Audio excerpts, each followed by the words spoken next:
Hello out there, this is Wake Angel 2001 coming at you with a review of the Marvel vs. Capcom Infinite Gamerverse Marvel vs. Iron Man vs. Mega Man X 2-pack. This is the only piece of toy merchandise, aside from pop vinyls, that I saw, specifically geared towards Marvel vs. Capcom, as opposed to just general Marvel toys, and it is a Target exclusive. Now, I don't know if it's because it's been marked down, because it's been a while since Marvel vs. Capcom Infinite came out, but this 2-pack costs only $10, which is a really, really good price. I mean, a 4-inch Marvel Legends figure usually costs about $10 by itself, so this is, seeing how there's two of them in there, this is like half price. Alright, so the box is very much like, it's Iron Man on one side, Mega Man X on the other side, although that is the in-game model and not just a picture of the action figure. You can tell by the different shape of the eyes, but we'll get into that later. And on the back, you see a big old glamour shot of the two characters facing each other. It's pretty cool. Although, like, this guy looks way more shiny and chrome than the actual action figure does. But we'll get into that later when we look at the actual figure. Alright, so we've taken a look at the box. So let's get these guys out of the box. I feel I should point out, very collector friendly. You just open up one side of the box and slide out this thing. Which, there aren't even any zip ties or ropes holding them down. It's just a blister bubble that holds everything in place. And it holds everything in place pretty well. You can move whatever you want without damaging it. Alright, so let's get a close-up look at the action figures themselves proper. So let's start with Iron Man. I'm not really quite sure why they picked Iron Man to be in this 2-pack. You'd think the Vision would be more fitting, because the Vision's a robot. But I guess Iron Man is just way more marketable because he's a more popular character, so whatever. And well, that's an Iron Man figure. I don't know specifically which Iron Man figure this is because I'm not too familiar with all the various Iron Man variants that have come out over the years, but I'm almost certain that it's a re-release of an older Iron Man mold. He has very good articulation. He has wrist swivels, universal elbows and shoulders. This little bit of armor on the shoulder can move, so you can get him to raise his arm a bit without, because like you can have the armor there, but then you can raise the arm. Doesn't block articulation. Gotta be careful not to go too far though, because you can pop it off, as you can see. Yeah, it's just kind of frictioned on into place. And I popped it off and I can't get it back on. Oh no. Yeah, the first time I did that, the thing flew off, so yeah, just be careful not to raise the arm too high and you'll be fine. Head can move around, it's ball jointed in there. The angle the neck is attached to makes it a little bit limited. I would have liked if there was a hinge back here so he could look up for fight poses, but this is Iron Man from a fighting game. As you can see, he has a really good ab joint. It can do side to side, it can crunch, it can rotate. So yeah, very, very good for posing there, considering that this is for a fighting game. You want a guy that can be posed to look like he's getting ready to punch things. And note that he has a repulsor blast hand, so he can shoot things too. Very versatile for the kinds of displays you'd want to do. His hips actually, there's a universal joint in here attached to a swivel, attached to another swivel, so it's a little bit awkward, but you can pretty much make the legs do whatever you want if you're willing to futz with it. It helps that this is just a generic red ball in there, so it never really looks unnatural or out of place like you're twisting his hips the wrong way.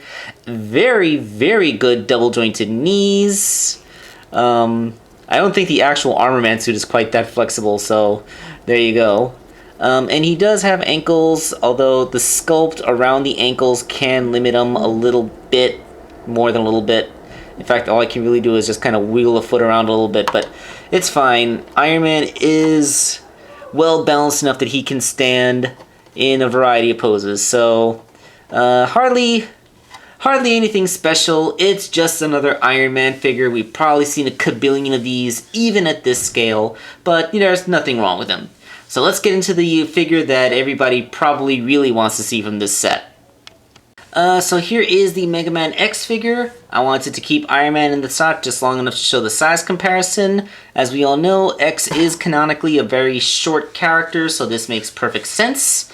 But now that we have this context out of the way, let's take a look at the X figure himself.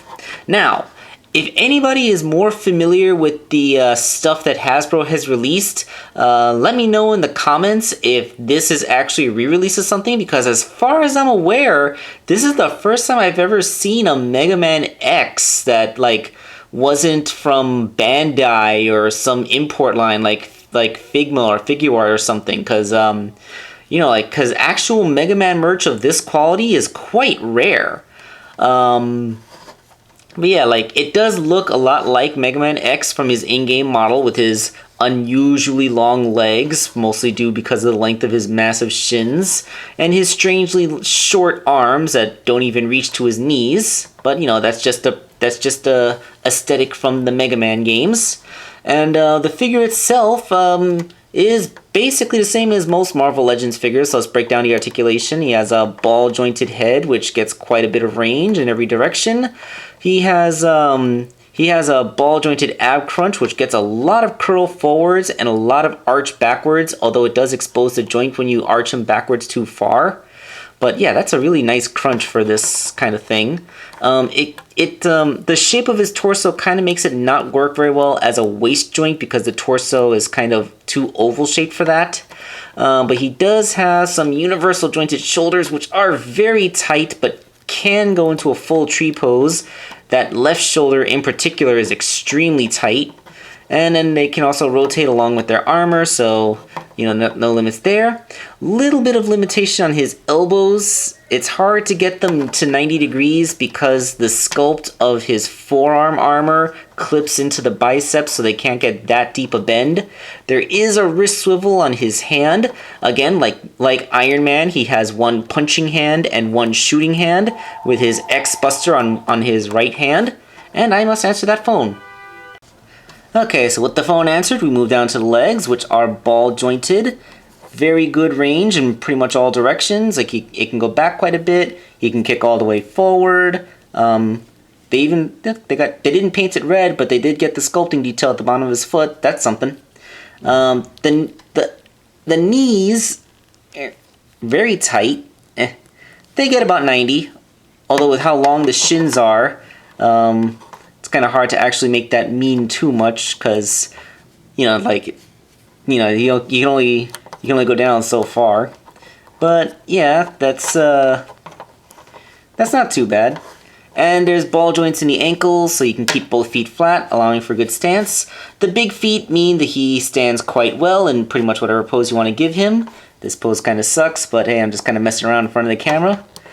And yeah, we got a pretty decent range of posability. I wish those elbows bent a little deeper, but aside from that, he's pretty good.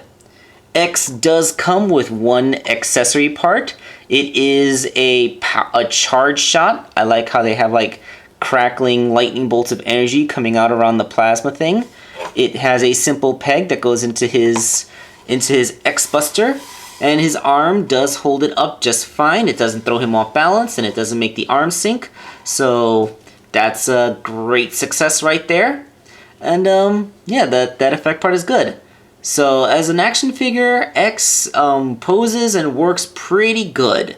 As for his look, well, like I said, the weird proportions, which are accurate to his look from the video game, are really the only major minus as for how he looks. I mean, like, this, you can't say that this isn't accurate to his in-game model, because this kind of is what he looks like in pretty much all Mega Man X concept art, unusually short-looking arms and all. But let's zoom in a bit closer to his features, so we can appreciate his paint job and sculpt in more detail. Those eyes are weird. They're too big, and the way that that his eyebrows are drawn, like, clearly below the helmet, they just do not look right.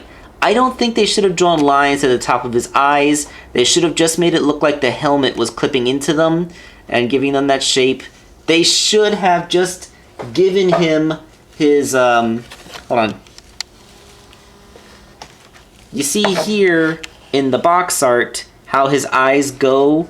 They don't look so ragey. They actually look much more normal, and they're just kind of cut off by the helmet. Whereas on the actual toy, they look way too big and way too weirdly shaped. Also, his head is a little bit fatter. Like, he does not have much of a chin in his toy compared to his in-game model. I think they could have done a little bit of a better job capturing his face. I know, the people who make Marvel Legends figures are used to making the human character faces of the superhero characters, whereas an anime-styled cartoon face like Mega Man's is a little bit out of their general wheelhouse. But, you know, this is Hasbro. They make toys of so many things. You'd think they could be a little bit more versatile in their ability to sculpt different characters' faces. Although, in painting-wise, except for like a little bit of like the top of his nose doesn't look properly painted, you got the you got some reflective dark red painted into his ear cups. You got that same thing painted onto his forehead jewel, which looks really good. You don't really have too much overspray or underspray.